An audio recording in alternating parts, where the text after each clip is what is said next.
Alright, so now that you know what was actually going on in there, like with the chemistry of the reaction, we can use that knowledge and the data that we're gonna get from that experiment to figure out the amount of ascorbic acid. So our end goal. So, alright, we can determine the charge. That's our first step.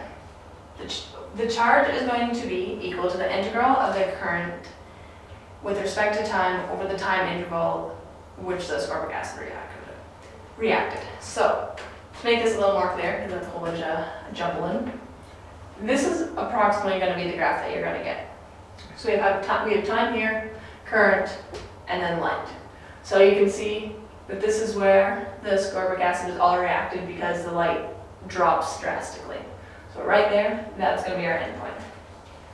So to determine the charge, since it's the integral of the current, it's going to be oh, that's where it drops. So all this. This is charge.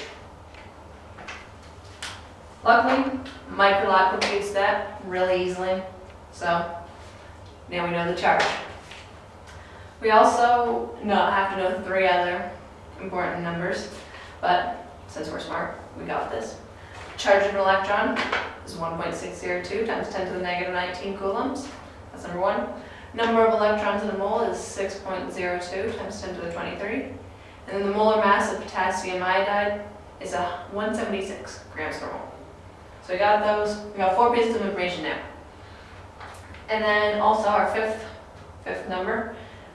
Using these two, our first equations, we have the oxidization of iodide, and then our titration of iodine and ascorbic acid.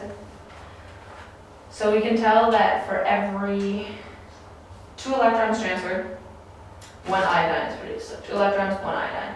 And then for every 1 iodine produced, 1 ascorbic acid is consumed.